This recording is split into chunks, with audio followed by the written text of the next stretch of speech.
Welcome to Self-Care Tips. I am Irene Joroge. Oh, the wonders of green tea. Green tea is one of the most beneficial drinks you can have. It is not only healthy, it also gives you a boost in terms of energy, and it's good for age management and also for your skin. Now, green tea is an acquired taste, but the more you drink it, the more you come to appreciate its unique flavor. Talking of flavor, it is rich in flavonoids, which are very good antioxidants. They help to actually prevent cancer and even tooth decay. Having a cup of green tea every day will boost your health, and the best way to drink it is without any milk, although you can add some lemon to it, or if you need that sweetness, a little bit of honey. It's taken 30 minutes before breakfast, before you take any other tea with milk. Have your green tea today, and this has been a self-care moment.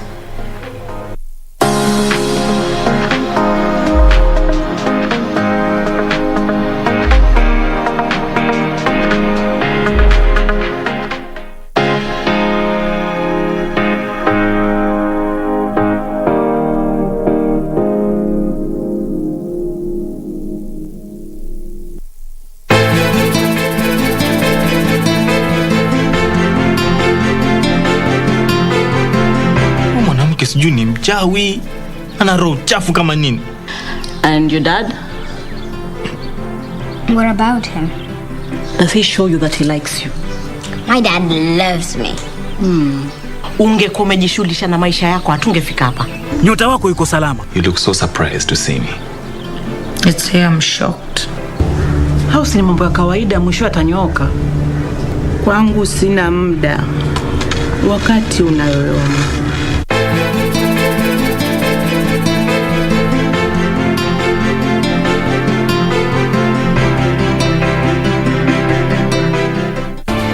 Do you have a news story to share with KBC?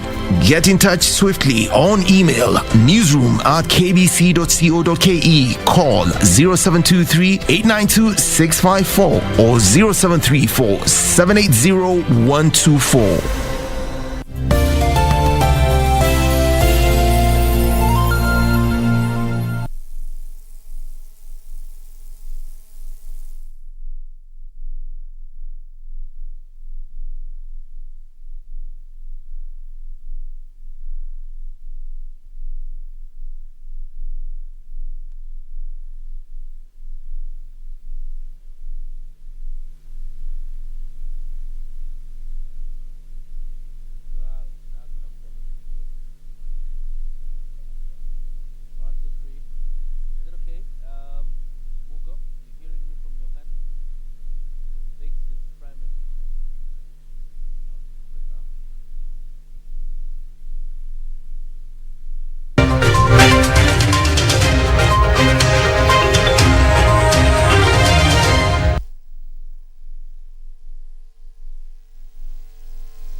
Monday, the 18th of October, 2021. You're in time for KBC Prime Edition. Good evening. My name is Mboya.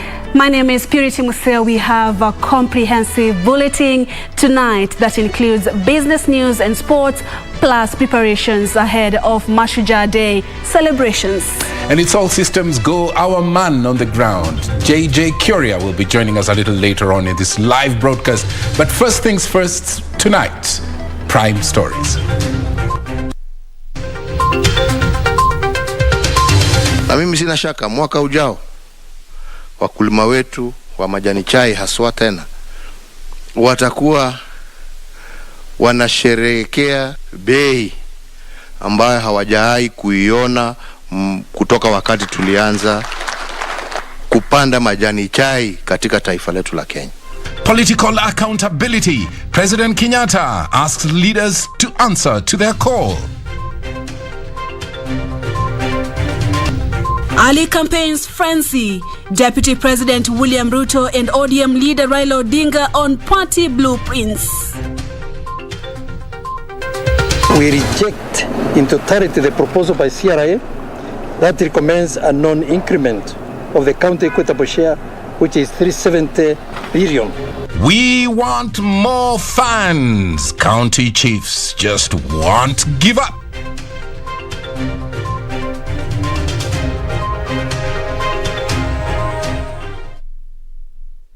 Many thanks indeed for joining us, and a warm welcome.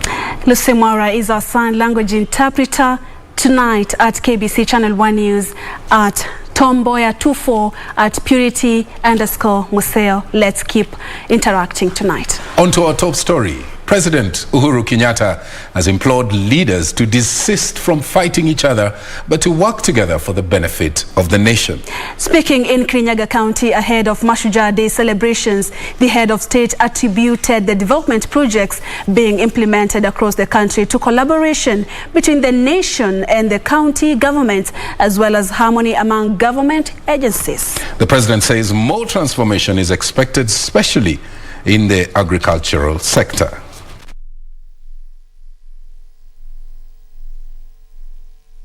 Na mambo mengi ambaye tuliweza kujadiliana pamoja, na ambaye tunamshukuru Mwenyezi Mungu kwa kutupatia uwezo wa kuweza kuyatimiza. Na tumeweza kuyatimiza kwa sababu ya amani ambayo tumekuwa nayo, kwa sababu ya vile tumeshirikiana kama viongozi kuhakikisha ya kwamba tumebadilisha maisha ya wananchi, sio tu wa Kirinyaga, lakini wananchi wa jamhuri yetu ya Kenya. Na hayo yawezekana tu watu wakiwa pamoja, na siasa zetu zikiwa siasa bora, siasa za kujenga, sio siasa za kubomoa na kuchafua. Tunataka kuendelea kuhimiza mambo yetu ya kilimo, kuhakikisha pia mapato ya ukulima yaweze kuendelea kupanda. Mimi sina shaka ya kwamba tukisonga mbele hata mwaka ujao, mimi natarajia ya kwamba haswa tunaona vile bei ya majani ya kahawa inaendelea, na mimi sina shaka mwaka ujao wakulima wetu wa majani chai haswa tena watakuwa wanasherehekea bei ambayo hawajawahi kuiona kutoka wakati tulianza kupanda majani chai katika taifa letu la Kenya. Na hayo yafanyikana ama yatendeka kwa sababu ya kazi, sio kwa sababu ya maneno.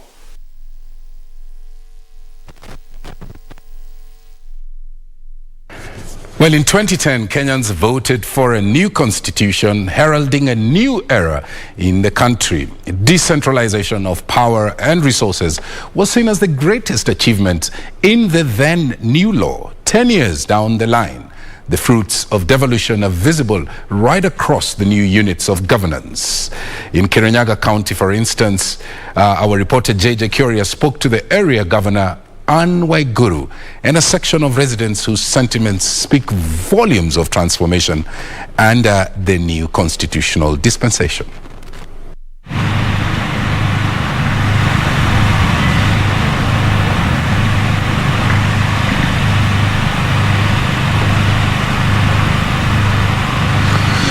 Thank you very much, Tom Mboya, back at Broadcasting House. And as you said, our systems are ready ahead of the Mashujaa Day celebrations coming to Kirinyaga. Of course, you understand from the new constitution that was adopted in 2010, Mashujaa Day used to be Kenyatta Day, and now we're talking about Mashujaa Day.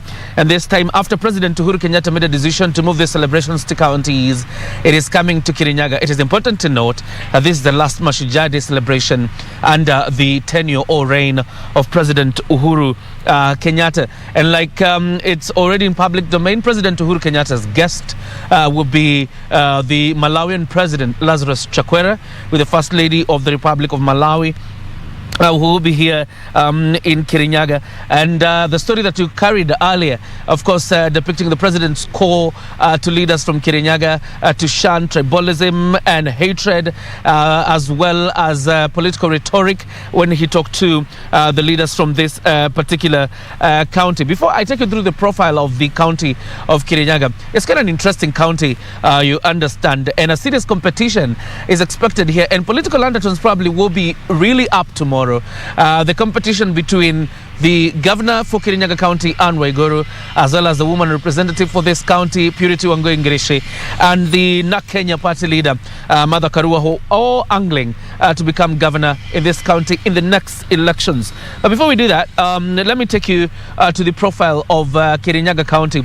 Kirinyaga County, from the figures of 2019, we're talking about 2 years ago, the population was 610,411. 610,411.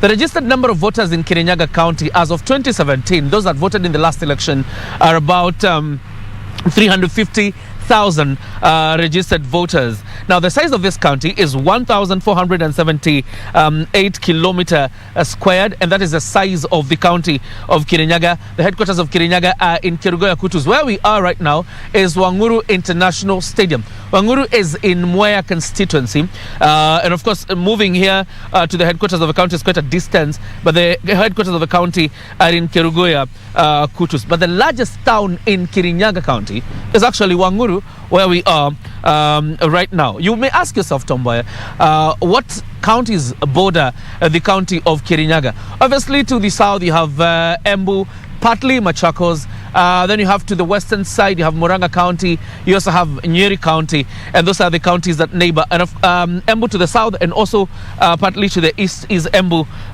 County.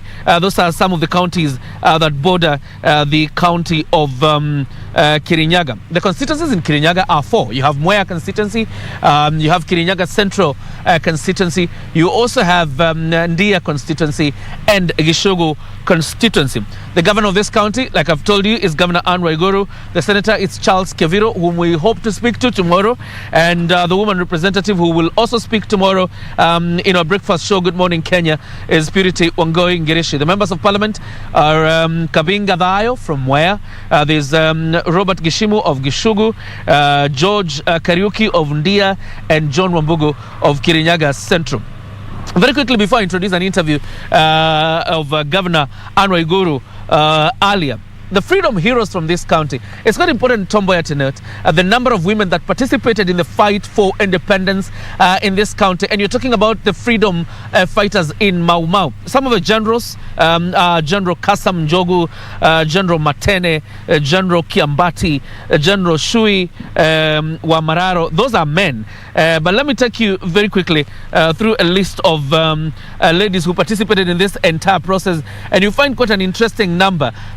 Including General Mombi, but we'll have that list running up tomorrow. But for now, let me introduce the interview that we had earlier with Governor Anne Waiguru, and then we'll wrap it up from this end of Uhuru International Stadium.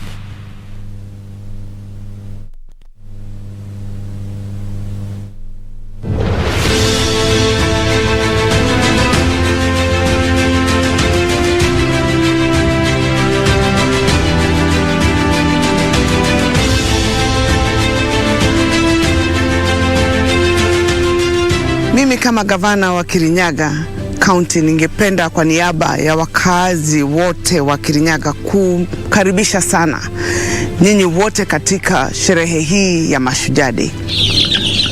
Hapa Kirinyaga County sisi ni wakulima. Sana sana watu wa Kirinyaga ni wakulima. Ndio tunalima nyanya, kila kitu, tuseme ukitaka kila kitu unakuta hapa kwa hii soko ya Kagio.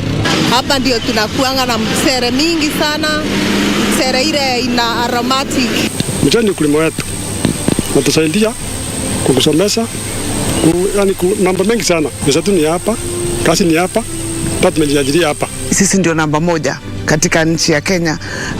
Nyanya ambazo tunakuza mwaka moja 60,000 tons of tomatoes per year. Ukikuja upande wa kahawa, sisi ndio tunaongoza katika ile quality ya kahawa. Tumefurahia sana hasa kuhusiana na hii stadium venye imetengenezwa. Hatujawahi, kwanza mimi sijawahi na stadium kama hii. Ni stadium ya kufana sana. Kwa hii kazi yase ya stadium hii ya Nguruvani hapa Wanguru sana imesaidia vijana sana kwa kujisaidia kwa kupata pesa na kujisaidia kwa mambo yao ya kinyumbani. Tunashukuru kwa hii kiwanja manze, ametuletea kiwanja home ground. Tuko na mayuto wengi sana hapa wanadai kucheza game, lakini hatunaga stadium. Mamechi mingi tunaletaga inabidi imepostpondiwa juu hatunaga ground. Tunashukuru kwa hii ground na tunamwambia gavana Uhuru Kenyatta yenyewe ashikilie hapo. Ukiangalia kama sasa serikali kuu inatengeneza hii highway ambayo inatoka kule Keno inakuja mpaka Marwa kule Nyeri, na highway hiyo 40 kilometers urefu ule mkubwa kabisa uko Kirinyaga. Barabara huku Kirinyaga zimekuwa mingi sana za lami. Ukienda uwezi enda kutembea kilomita kama 2 uko hujapata barabara ya lami. Majia ambayo tulikuwa tunaendea kama sisi watu wa bodaboda imetengenezwa sasa. Tumefurahi kwa sababu njia siko sawa. Tulikuwa kwa matope sana na hii ni sawa. Kwa shedi kwa matope hakuna. Tangu Uhuru watujengee na tuwekee mataa, saa tunavuka hata saa 3 hata saa 4. Na customer hata wanakuja hawagopi ingiza. Kwa vile hata kimulika mwizi iko nini iko tuko safi kabisa. Katika hospitali tumepata faida kwa sababu hospitali ya Kerugoya ambayo imejengwa sasa. Hatujui ni wapi imekuwa kama hii. Hii ni kubwa kabisa na tumefurahia. Gavana wa Uhuru amefanya mzuri kutujengea hiyo hospitali ikawa smart, na hata tunafurahia tukipeleka wagonjwa huko tunaona ni kitu smart. Wagonjwa wetu wanawekwa mzuri. Kitanda inapanguzwa, inatandikwa mzuri. Wale wako wanaonekana wanakuanga wakitengeneza wagonjwa mzuri. Hakukuanga na place car za ndawa hivi, madoko walikuwa na goma here now and then. Lakini saa hii ndawa iko sawa. We are just waiting for those machine ni venye zikuje zitusaidie sisi wakaji wa Kirinyaga. Na ukiangalia hiyo hospitali itakuwa na HDU, hatukukuwa na HDU mbeleni. Itakuwa na ICU, hatukukuwa na ICU. Itakuwa na oncology department ambayo inaangalia maneno ya kansa, hatukukuwa. Hata sasa hivi hatuna. Watu hapa Kirinyaga na nchi yote nimewakaribisha Mboya, mkuje tusherekee mashujaa. Nasikia tu nimepatiwa heshima kubwa sana Kirinyaga kwa mashujaa ndiye kuingia hapa Kirinyaga. Nafurahia hiyo mashujaa, nilisaa hiyo siku mtoto na atakuwa hata yeye akifurahia. Nilimwambia hiyo siku awe akikula kitu hata kiwa ni nyama akule, sababu hiyo siku ni yake. Wakaji wa Kirinyaga tunajivunia Kirinyaga mbele, twasonga maendeleo. Kirinyaga rising up. Na kwa uguo nitwamunyita ugeni andu ma biashara ya Kagio, nitwendagia nyanya ni indo nyingi muno, nitwamunyita ugeni. Karibuni nyinyi nyote siku ya mashujaa day. Ukai Kirinyaga mwionere maundu maria mekuo maajabu.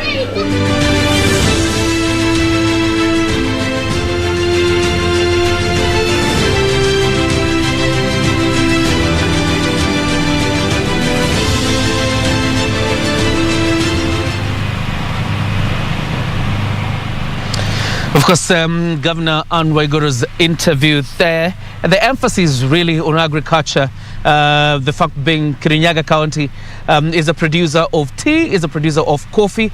Where we are, this constituency called Mboya is famous for rice farming, although, you know, wild birds have been quite a big problem to rice farmers, and those are some of the challenges being faced here. But Kirinyaga County is a producer of tea, coffee, rice and a bit of avocados. If you look at Governor Uhuru's raid, and you've had her reiterate there about her wins in the health sector, but one of her major challenges really have been the management of the health function, because the Kerugoya District or the Kerugoya Referral Hospital at some point last year was facing major problems leading to the firing of nurses and doctors, and that was one of the issues that led to her impeachment in the Senate last year. We want to wrap it from here, but to tell you the preparations are in top gear. As you can see, the stadium is ready. This work has taken quite a few months. The person in charge, PS Interior Karanja Kebicha, quite a fantastic job done here. Uhuru International Stadium is ready to host Kenyans. Obviously, with the COVID-19 restrictions, not so many people will be able to attend, and you can see with the arrangements of seats how social distancing has been enforced. But the number of Kenyans who make it to this stadium will be allowed in to witness the Mashujaa Day celebrations. There will be no other Mashujaa Day celebrations in the country. This is the only place hosting Mashujaa Day celebrations. Of course, a departure from the past, where Mashujaa Day celebrations have been celebrated in all other counties, and county commissioners have had to read the president speeches. So, as Uhuru Stadium is ready, so is the KBC team. We are ready to bring you live events from the Uhuru Stadium. From tomorrow, the Good Morning Kenya team is ready for you. We'll have links for the news check. We'll also be in Tamrini and, of course, Darubini, Channel 1 and Prime Edition at 9 p.m. And on Wednesday, the live event, the Mashujaa Day celebrations, as President Uhuru Kenyatta leads the country in marking Mashujaa Day. My name is John Jacob Kiri. Let me hand you back to Mboya and Purity Museo.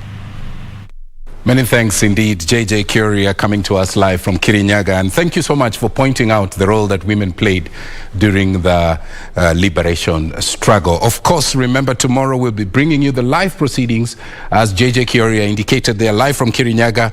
We have a dedicated team that is live on the ground, so make sure you join us for those proceedings.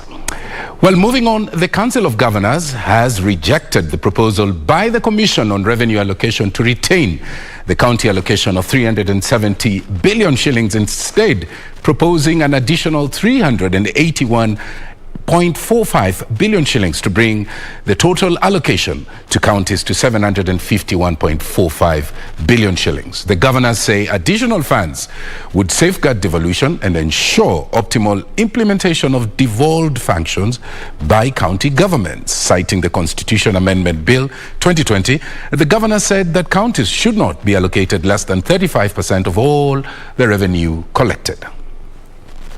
We reject in totality the proposal by CRA that recommends a non-increment of the county equitable share, which is 370 billion. To safeguard devolution and to ensure optimal implementation of the devolved functions by the county government, the Council of Governors proposes additional funding of Kenya shillings 381.45 billion, bringing the total allocation to counties to Kenya shillings 751.45 billion. Of course, the economy is having a tough time, but the economy is now recovering. Mind you, we are talking about 2022-2023 financial year, which commences in July next year. Already we can see very good signs of recovery even in the tourism industry. Things are improving, and we are very hopeful that the economy will have taken off. And Kenyans are waiting for the economy to be opened. Once it is opened, then this money will be realized. We now take our first commercial break. We still have plenty more coming up, including politics. Raila Odinga was in Meru County, while Ruto, the DP, is still in Mombasa. And of course, Kirinyaga County, our team, Kirinyaga, is ready to host the Mashujaa Day celebration. So is our team right there. That's right. Stay with us.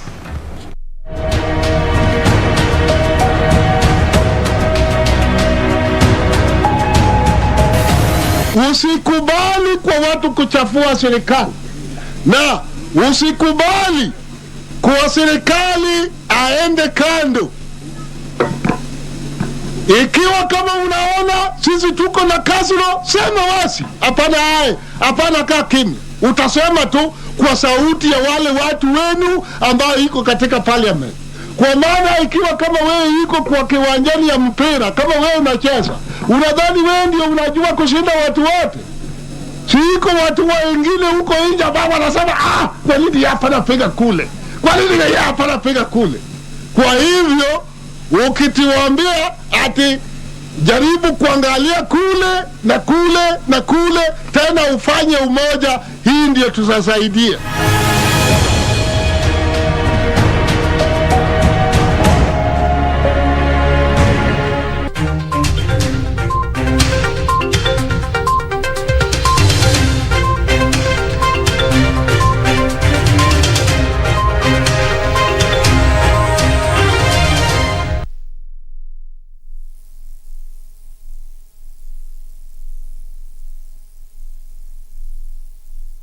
Ili kupata sikiza tune hii ya Shujaa, bonyeza *811 *961#. Siku ya Mashujaa, unamsherekea nani kama shujaa wako? Labda ni mzazi wako, ndugu au dada yako, rafiki au mpenzi wako.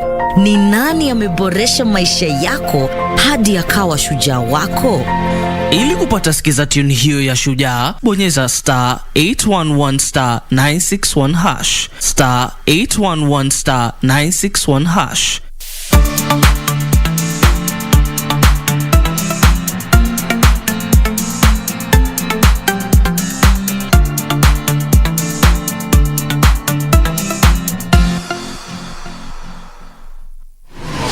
Log on to the KBC website at www.kbc.co.ke to get the latest breaking news, entertainment,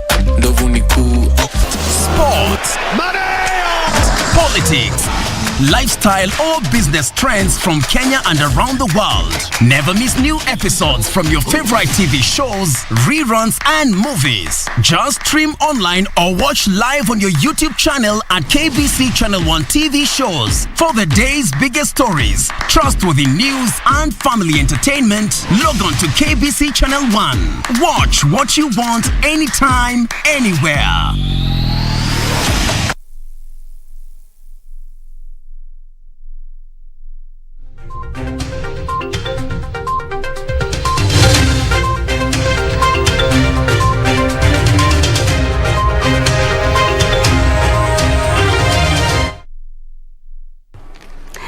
This is Prime Edition. Welcome back. Orange Democratic Movement Party leader Raila Odinga has pledged to support Miraa farmers by exploring new foreign markets for the product. Raila, who spoke during his tour of Meru County, also affirmed that he will ease the tax burden on micro, small and medium enterprises if given a chance to lead the nation in 2022. Safina Cheng Oma has that report.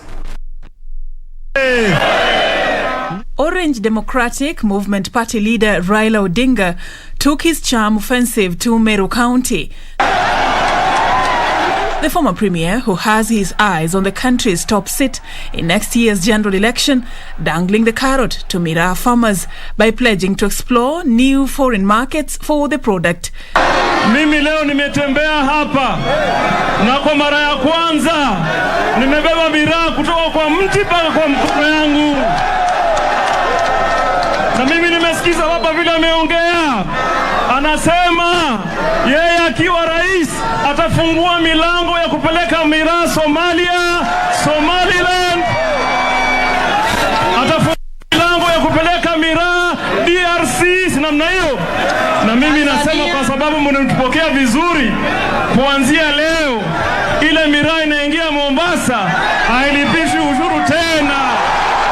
In what seemed like a thinly veiled onslaught at Deputy President William Ruto's bottom-up economic model, Raila promised what he termed as decent jobs for the youth. Nyinyi hapa mulitaka one man, one vote, one shilling. Masivyo. Wengine walipinga. Hapa Meru mungepata shilingi bilioni 5 zaidi.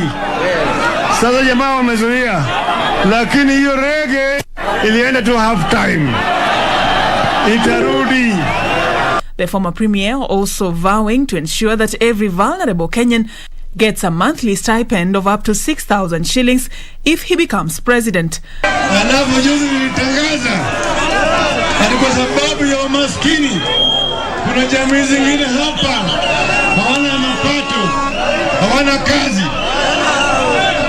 Na jamii ambaye hawana mapato kila mwezi watapata shilingi 6,000. Wanasema hiyo ni porojo. Hapana, hiyo si mzaha, hiyo ni ahadi. Ahadi ni nini? A section of leaders who accompanied the ODM leader in his quest to woo the Mount Kenya vote-rich bloc pledged to support his 2022 presidential bid. Unataka mama apiganie miraa, si ndio? Unataka mama amalize wizi wa ng'ombe, si ndio? Unataka mama apiganie vijana, si ndio? Kwa hivyo mama endelee, siendelee. For Prime Edition, I'm Safin Acheng Oma. Staying with politics, Deputy President William Samoei Ruto says the United Democratic Party UDA will not issue direct nominations to his aspirants despite their efforts of popularizing the party's agenda since its inception. Ruto insists the current parliamentarians must lead from the front in delivering free and fair nominations slated for early next year. Juni Karisa is on that political beat.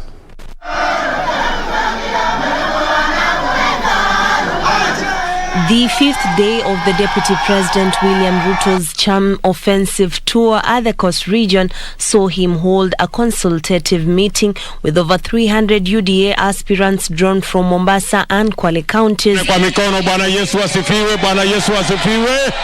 It is here that the DP reassured the delegates that the party will not issue direct nominations in the forthcoming nominations slated for early next year, even to current legislators. There is nobody who will be given a free ride.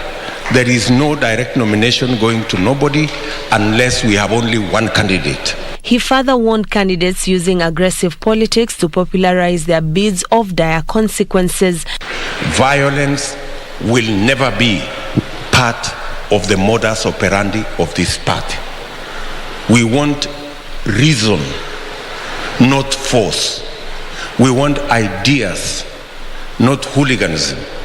Leaders allied to the party dismissed ODM leader Raila Odinga's economic proposal as unrealistic. Sisi tunamwambia Bwana Kitendawili, karibu kwa mjadala wa Hustler Nation. Karibu kwa mpango ya watu wadogo Kenya. Karibu kwa mazungumzo na mipango ya uchumi. Lakini wachana na handouts. Hawa vijana hawataki handouts, wanataka ajira. Badala ya kupatia vijana kazi waweze kupata mshahara, walipe serikali ushuru, nchi iende mbele, unawapatia hongo. Watu watakataa kufanya kazi. Ruto then took his campaigns to Rabai and Kaloleni constituency in Kilifi County. Mumesikia kuhusu wale matajiri 10. Wale matajiri wanakaa Nairobi wanasema watawachagulia rais. Nyinyi ndio mumewatuma. Huyu mzee tumembeba miaka 20 na ngapi na 5. Akala mzigo si mzigo. Fomu ni UD. Kuna Mungu akituweka hai sisi wote ndivyo tutakavyotokelezea kukupigia kura wewe na sisi wengine wote. Ni kweli ama ni uongo? Ni jerebu ni ulongo?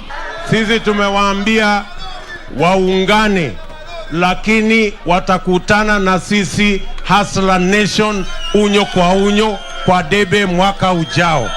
Juni Karisa Mbele from Mombasa County for the Prime Edition. To more politics, Deputy President William Ruto is still the most popular presidential aspirant in Mount Kenya region. A survey released by Mizani Africa, however, indicates Ruto is losing popularity in the Mount Kenya, while ODM leader Raila Odinga is gaining.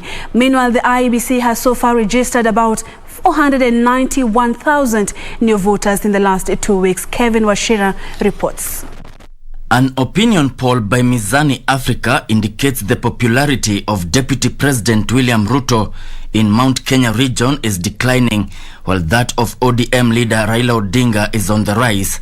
According to the polls, Ruto has 58% of the Mount Kenya electorate vote, a drop from last year's 64%, while Raila Odinga has 27%, gaining from 11% in 2020 polls.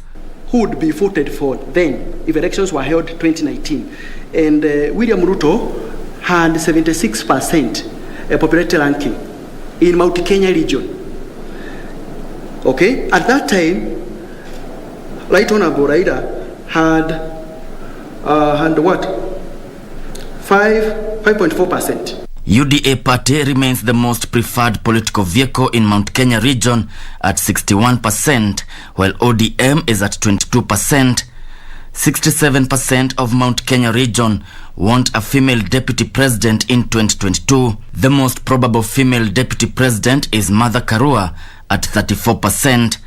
National Assembly Speaker Justin Muturi is the most popular male candidate for deputy president at 28%, followed closely by William Kabogo at 21%. Majority of Ruto supporters from Mount Kenya region want him deputized by Martha Karua or Peter Munya. And it was surprising that 72% of women actually said yes, that a woman vice president or deputy president should be this time round. I think this is interesting based on the earlier information that we have had, where women have actually fought their own women. Majority of Raila's supporters from Mount Kenya region want him deputized by Justin Muturi or Agnes Kagure. The survey was conducted on a sample size of 5,000 adults from Mount Kenya region. This comes as IEBC reports that about 491,000 newly registered voters have been enrolled in the last 2 weeks. Nairobi, Nakuru, Bungoma, Kiambu and Meru counties are leading in the registration of new voters.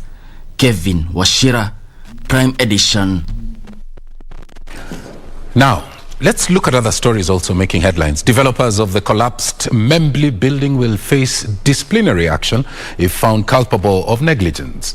A multi-agency team led by the National Constructions Authority will conduct investigations and issue a report in 2 weeks' time. NCA also gave a 30-day notice to owners of unregistered construction works right across the country to register with the body, or else they will face legal action. Following the collapse of the 9-story building in Membli, Kiambu County, a multi-agency team comprising the Engineers Board of Kenya, the National Construction Authority, and the Board of Registration of Architects and Quantity Surveyors have collaborated with the County Commissioner Kiambu County and the County Government of Kiambu to conduct investigations into the cause of the building collapse. We are giving 30 days notice for those developments that are currently ongoing and have not complied or have been suspended for one reason or another for non-compliance, to ensure that they regularize the compliance and ensure those projects are registered, so that as a country we have a safe and quality built environment. If found to be in contravention of the building code, the developers of the building will face sanctions. There were no casualties from the incident. However, the collapse also affected an adjacent 9-story building which was fully occupied. In the case of the building we saw yesterday in Uhuru, preliminary investigations or even checking by an experienced engineer, you will actually say the foundation was suspect. There was also evidence of poor quality materials in terms of the mixing. You could tell at times, the concrete used was hungry of cement in some places.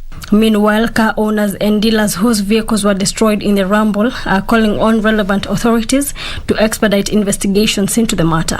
Joel Ochieng, whose garage was buried by the rumble, said that most vehicles were due for return to showrooms and he has since lost his sole source of livelihood. Tumekaa hapa, bado inasemekana kwamba wana collect masamples. Samples itakuwa collected ndio, naye maisha pia inafaa iendelee. Reporting for Prime Edition, I'm Mboya Otende. 33 people tested positive for coronavirus from a sample size of 3,550 tested in the last 24 hours. The country's positivity rate is at 0.9%. Total confirmed cases now stand at 252,066, with 2,642,637 tested so far. Total fatalities have increased to 5,224 after one more person succumbed to the complications of the disease. In the last 24 hours, 93 patients have recovered, 77 being from home-based and isolation care. According to the Minister of Health, 4.5 million vaccines have been administered across the country. Globally, data from Johns Hopkins University shows that more than 240,786,306 people have tested positive, while 4.9 million others have died. In other news, the hearing of the Aurora and Kimarer case failed to kick off Monday after the Director of Public Prosecutions filed an application seeking to consolidate cases involving former Treasury Cabinet Secretary Henry Rotich and that of former Kerio Valley Development Authority Chairperson David Kimosop. Chief Magistrate Lawrence Mugambi directed the defense to file responses in 3 days. The DPP is expected to respond in 3 days before the case comes up for mention on the 26th of October. Sarafina Robi has more details. Blame games dominated court sessions on Monday over the delay in the hearing of the Aurora and Kimwarer case involving the former CS Treasury Henry Rotich. 19 months later, on 11th of May 2019, we were asked to take plea again on another amended charge sheet. The DPP has not and is not applying for any adjournment, and everything that the DPP is doing, Your Honor, including this application for consolidation, is designed instead to make these matters proceed as quickly as possible. This is after the Director of Public Prosecution filed an application seeking to consolidate two cases. The defense, who was served with the application on Thursday last week, opposed the application, saying the charge sheet had been amended more than 3 times. The DPP, however, opposed reasons to delay the case, saying the application was triggered by the accused, who sought a review of the case. The process was triggered by the application of the accused persons themselves, requesting the DPP to review their cases, especially in light of their offer to turn into prosecution witnesses. Chief Magistrate Lawrence Mugambi directed the defense to file responses in 3 days. The DPP was directed to respond to them in 3 days. The nature of this application is that the hearing of this case cannot proceed today before the application is determined, hence today's hearing cannot be possible. The case will be mentioned on the 26th of October. For Prime Edition, I'm Serafina Robi.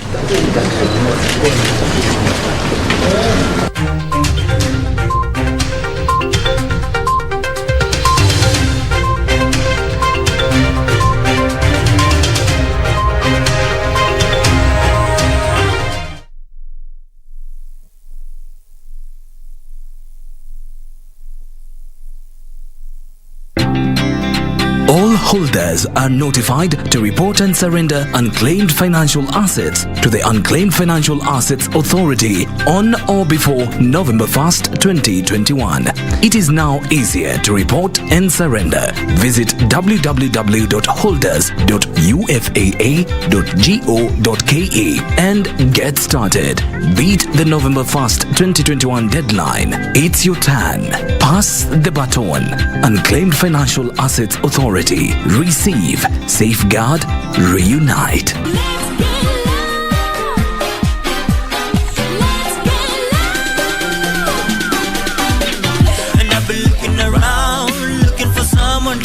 This beer festival also stands out as it is always headlined by Kenyan artists only, unlike most festivals and concerts where an international act closes the show.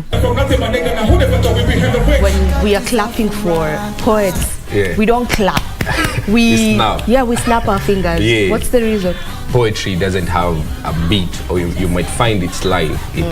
So when you clap in between, some performers might lose the momentum. Now, Willie Paul has released the first video of his album, The African Experience, which is set to be released in a week's time, and the song is Ogopa Wasani.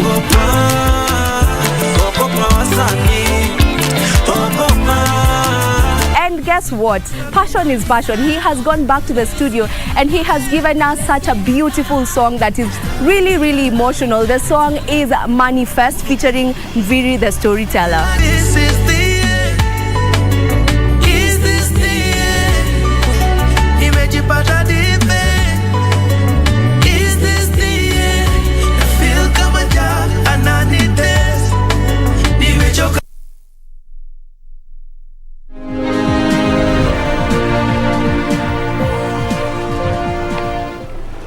Welcome back. And now we take a look at the latest in the world of business on this Monday evening. My name is Carol Jenga. Now, the East African community plans to redesign border corridors to make them gender responsive. The community says all infrastructure developments will have lactating rooms and disabled friendly facilities. EAC Principal Secretary Dr. Kevit Desai says this is expected to deepen intra-regional trade by creating an inclusive society. Gender-based issues have been identified as a major challenge hindering cross-border trades, especially among women and the physically challenged. Historically, policymakers have overlooked gender issues in the trading space. The State Department for EAC says it has taken measures to design gender-responsive cross-border trade programs across the region. Women really lead the trade cycles, and it's this profound capacity that exists within them by way of their business acumen, their ability to take challenge, the ability to build relations. The programs, which include infrastructure upgrades and capacity development of traders, aims at enhancing market accessibility for small and medium enterprises involved in the informal cross-border trade. The targeted border points that will be upgraded include Namanga, Busia, Isebania, Taita Taveta, Lunga Lunga and Malaba border. As the East African community, we need to realize the cost of potential and the lost potential by promoting the highest level of intra-trade, which currently stands at only 15%. EAC Principal Secretary Dr. Kevit Desai says collaborative efforts with private stakeholders will be key to fast-track the implementation of the program. As multiple stakeholders and actors in this field to make the relevant decisions towards this cause of promoting greater transformation by way of cross-border traders and in particular women has made a profound. So this cry for inclusivity of the different interests, including community interests, including the marginalized communities and so on. Women cross-border traders have also been urged to take advantage of the available e-commerce platforms for increased volumes and value in trade transactions. Crossover now to the real estate sector, where the company in the real estate sector, Grit, has secured funding to conclude the acquisition and redevelopment of the Orbit Africa warehousing and manufacturing facility in Nairobi on a sale and leaseback basis. The 5 billion shillings light industry warehouse acquisition will be settled through a 2.5 billion shillings debt finance negotiated with the International Finance Corporation and another 2.5 billion shillings through a perpetual note issuance. The real estate commercial office sector recorded an average rental yield of 6.9%, representing a 0.1 percentage point decline from 7% recorded in the financial year 2020 and 0.3 percentage points decline from 7.2% recorded in the third quarter of 2020. This according to statistics by Centum Investments. According to contractual documents on the GRIT transaction, the deal is structured on a sale and leaseback basis, meaning Orbit Products Africa will sell and then lease back the facility from GRIT for over 25 years, with an option to extend it for another 10 years. From our perspective, what this signifies for GRIT is that it signifies really the future strategy of light industrial, and it also signifies the ability to really work with people that across the African continent outside of South Africa to be able to enhance their operating model. GRIT CEO Brownie Knight noted that the investment and redevelopment project will create a long-lasting social, economic and environmental benefits for investors. Kenya as a jurisdiction is for us a key country of focus. We see exceptional growth coming out of Kenya as a market, and then being able to partner with a local operator who has such a strong local presence in Kenya. Olaf Schmidt, IFC's manager for real estate, said the loan will help to further develop vital manufacturing infrastructure in Kenya. Sachin Chandaria, executive director of Opal, added that the strategic partnership with GRIT will help Orbit expand operations and product offering. To the transaction itself, I mean, you know, when we first met, for me, this was a little bit out of left field. It took a bit of time to really understand what the transaction meant for the business, but ultimately it did make sense. And why it made sense was it allows the business to unlock a pool of capital that was previously, you know, inaccessible. Now, the Competition Authority is being asked to enforce regulations on prompt payment of goods delivered to retailers. Milk processors say they lost billions of shillings to retailers due to delays in payment of deliveries. Githunguri Dairy says the processor has lost more than 1 billion shillings to collapse and following Nakumatt and Tusky, among others. In the last 10 years, a number of large retailers, including Nakumatt and Tuskys, have faced serious financial headwinds, leading to their collapse. Suppliers and creditors have borne and brunt of their collapse, losing billions of shillings in unpaid dues. To deal with the issue, suppliers and factories signed a pact on credit information sharing late last year, where they share payment history on different supermarkets. Githunguri Dairy Farmers Cooperative Society is calling on the Competition Authority to enforce regulations on prompt payment of deliveries. Mwaka ile ingine tulikuwa na 83 million liters na mwaka huyu uliisha tulikuwa na 81 million liters. Kwa hivyo ni around 2 million. Na hiyo upungufu imepatikana juu ya hizo shida. Hizo shida ya kukosa raw materials ya kutengeneza daily meal mzuri, vitu kuwa bei kali, production cost imeenda juu sana. Na vile mafuta inaendelea ikiongezwa na stima vile inaendelea ikiongezwa, ndio shida inakuwa mingi. Production cost ikienda juu sana, naye ile pesa inabaki ndio tulipe mkulima inakuwa kidogo.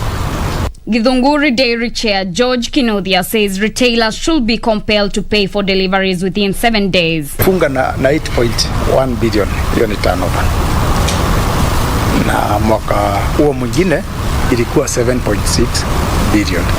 Kwa hivyo hata kukiwa na shida turnover imeongezeka kidogo. Ile kitu ilipungua hiyo mwaka ni maziwa.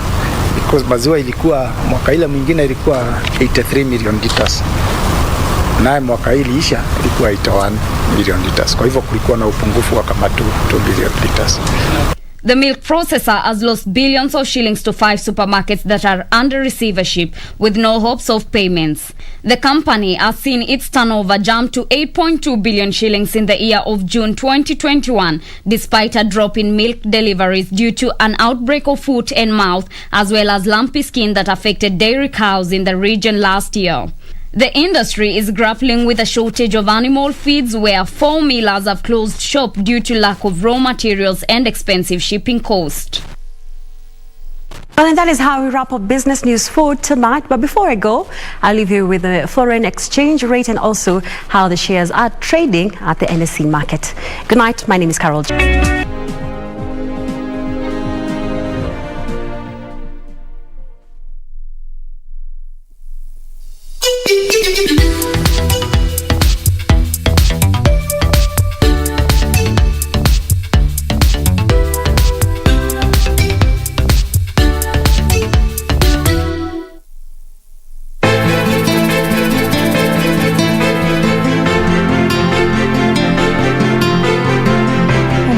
sijui ni mchawi, ana roho chafu kama nini.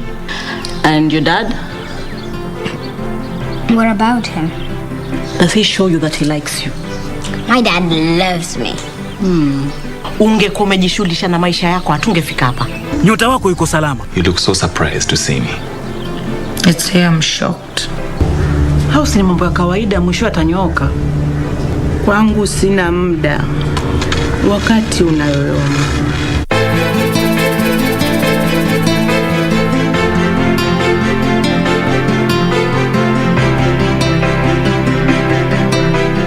It has never been rosy for me. The people who are watching from outside thought that I was enjoying too much. Not so.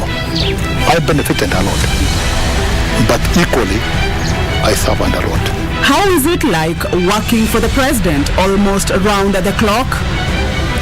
Join me, Kamche Menza, this Tuesday and Wednesday as I engage Linjiru, who worked for the founding father, President Jomo Kenyatta, and later President Moi.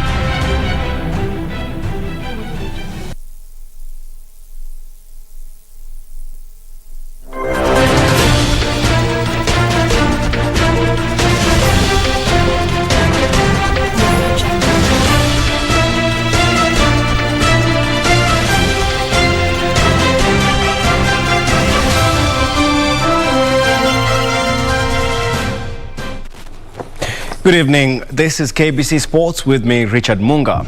Now, Harambee Starlets will miss the services of Captain Dorcas Shikobe, defender Ruth Ngotsi, and forward Monahalima Adam when they take on South Sudan's Bright Starlets in the upcoming Africa Women Cup of Nations on Wednesday, with the return leg, of course, being slated for this weekend. Both games will be staged at the Nyayo National Stadium after the Bright Starlets opted to host their return leg in Nairobi rather than Juba in South Sudan. Harambee Starlets, under the tutelage of Charles Okere, have been in camp since early this month as they aim to qualify for the Africa Women Cup of Nations for the second time and ultimately earn a slot in the 2023 FIFA Women World Cup that will be co-hosted by New Zealand and Australia. On the other hand, South Sudan's Bright Starlets have been in camp for the last 9 days after arriving from South Africa, where they participated in this year's COSAFA Championships. The team that is coached by South African Shalane Boysen, assisted by Kenya's Florence Otiambo, is banking on the experience gained from COSAFA to upset Kenya. Them, it's more about, just playing games. And I think the more we play, the better we will become. But for us, it is about making sure that we take the right steps in the right direction. And we've made huge strides at COSAFA. And so now it's just about making sure teams know that when they play up against us, it's not going to be easy. We will fight till the last minute. And we've shown that at COSAFA. And I think the teams are starting to take notice. Although we are a young and very inexperienced team, we are fighting for everything. Well, now, meanwhile, the national boxing team, hit squad, will leave the country on Thursday ahead of the World Boxing Championships in Belgrade, Serbia. The global showpiece is slated for October 23rd until November 6th. 2015 Africa Boxing Championship lightweight gold medalist Nico Koth and Africa Zone 3 super heavyweight gold medalist Elia Joey will lead a squad of 13 boxers to the World Boxing Championship. Flyweight David Karanja, bantamweight Shafi Bakari, featherweight Martin Odor, light welterweight Victor Otiambo, welterweight Joseph Shigali, and little middleweight Boniface Mugunde are also in the Kenyan team. Martin Maina will be the only boxer making his debut in the national team. Kwa sasa tunashukuru, manake hakuna injury yoyote kwa wachezaji.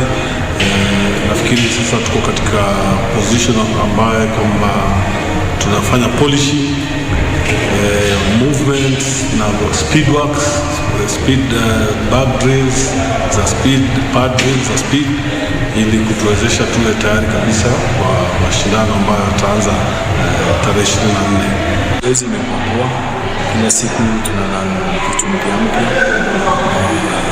Tunashukuru sana KFK kwa kutupatia morale, na tena nashukuru Mungu kwa kutulinda kila wakati katika mazoezi. Imekuwa ngumu, lakini Mwenyezi Mungu ako nasi, tunapata kila kitu tunawakautukua. Also, Nairobi Traffic Police Commander Joshua Mukata has today announced road closures for this year's physical Nairobi Marathon that is set for the 31st of October 2021. The physical marathon will be limited to 2,500 elite runners from Kenya and other key countries such as Uganda and Ethiopia, and will be held on the southern bypass route. Speaking at the press briefing held in Carnival today, the head of Marathon, Peter Gitau, called on athletes to show up in large numbers to participate in the coming event, but also stated that the physical marathon will be limited only for 2,500 athletes. COVID is still with us, as we know, and we've taken a lot of input from these two ministries and their representatives on how to make sure that this year's event is not only successful but also safe. Gitau also stated that they will hold their first ever virtual marathon, which will be held from 25th of October to 31st of October this year. In order to allow safety provision for the runners, Nairobi Traffic Police Commander in charge Joshua Mukata stated that the Nairobi Traffic Department has designed an elaborate road closure diversion schedules that will see traffic to and out of the southern bypass diverted to alternative roads between 12 noon and 1 p.m. on 31st of October this year. Unlike other years, Standard Chartered Marathon was being performed along Uhuru Highway. But this time around, the event is taking place along Southern Bypass. I want first of all to appreciate and thank the designers who made that choice to Southern Bypass to avoid Nairobi Expressway construction, which is ongoing along where this event was being performed during the previous years. All interchanges to the southern bypass will be closed, with the Dagoretti interchange partially closed.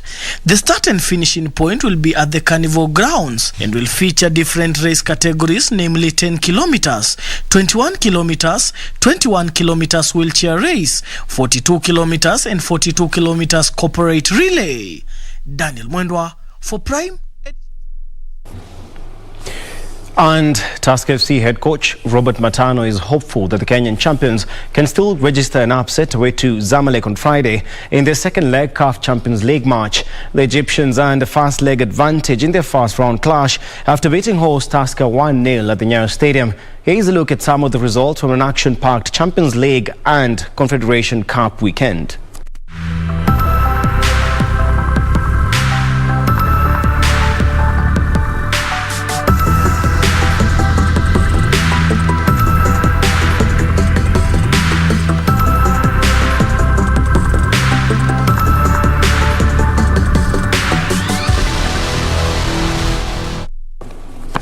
Well, that's all the time we have for sports tonight, but just a reminder, in the EPL you have Arsenal hosting Crystal Palace, that is at the Emirates Stadium in a few minutes. Do enjoy the rest of your viewing. Good night from me. Back to you, Purity and Mboya. Thank you, Munga. Thank you very much for that update. That's a wrap it up. Thank you so much for watching Prime Edition this Monday night. My name is Purity Museo, and Susan Thuku has been our sign language interpreter tonight from the broadcasting house here in Nairobi. It's a good night. Thank you for, why are you laughing? Thank you for watching. I'm Mboya. Good night. We'll see you again.